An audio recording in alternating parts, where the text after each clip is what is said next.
Šiandienos vaizdo įraše parodysiu, kaip atidaryti nemokamą demonstracinę sąskaitą pas brokerį Binary Cent ir paaiškinsiu, kaip tiksliai naudotis prekybos platformą. Aprašyme rasite specialią nuorodą į brokerį, kuri leis jums gauti indėlio premiją ir prieigą prie neribotos demo sąskaitos.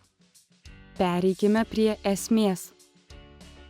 Norėdami atidaryti demonstracinę sąskaitą, tiesiog spustelėkite aprašyme esančią nuorodą. Tai nukreips jūs į brokerio svetainę. Ten galite perskaityti svarbiausią informaciją apie investavimo sąlygas.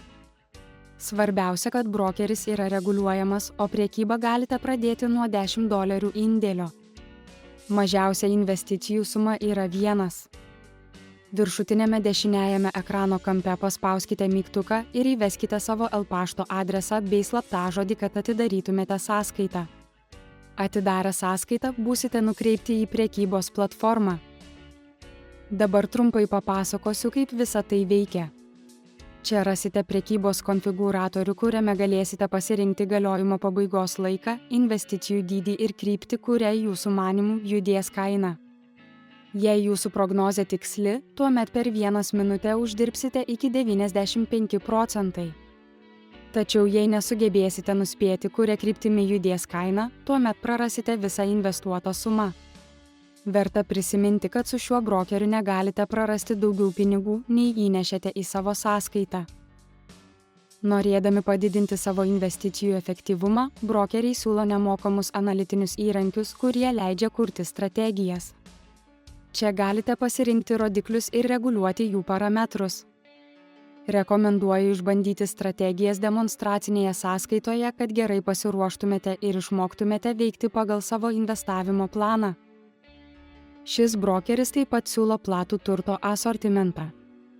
Jei jūs domina prekyba akcijomis, kriptovaliutomis ar forex, čia galite pasirinkti jūs dominantį turtą. Atkreipkite dėmesį, kad kiekvienas iš turimų aktyvų turi kintamą procentinę investicijų grąžą.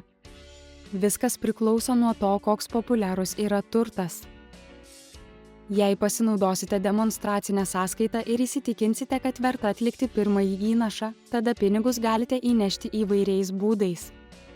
Paspauskite ekrano viršutinėme dešiniajame kampe esantį mygtuką ir pasirinkite vieną iš galimų įmokos būdų. Kai kuriais įmokos būdais reikės patikrinti sąskaitą, o kitais ne.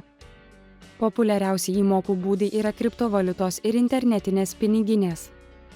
Kai kuriuose šalyse pinigus galite įnešti kredito kortelę. Jei norėsite išsiimti pinigus, tada reikės patikrinti jūsų paskyrą. Patikrinimą sudaro jūsų asmeninės informacijos ir adreso patvirtinimas.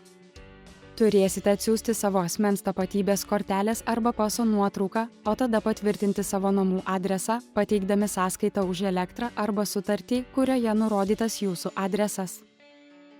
Tikiuosi, kad ši pamoka jums buvo naudinga.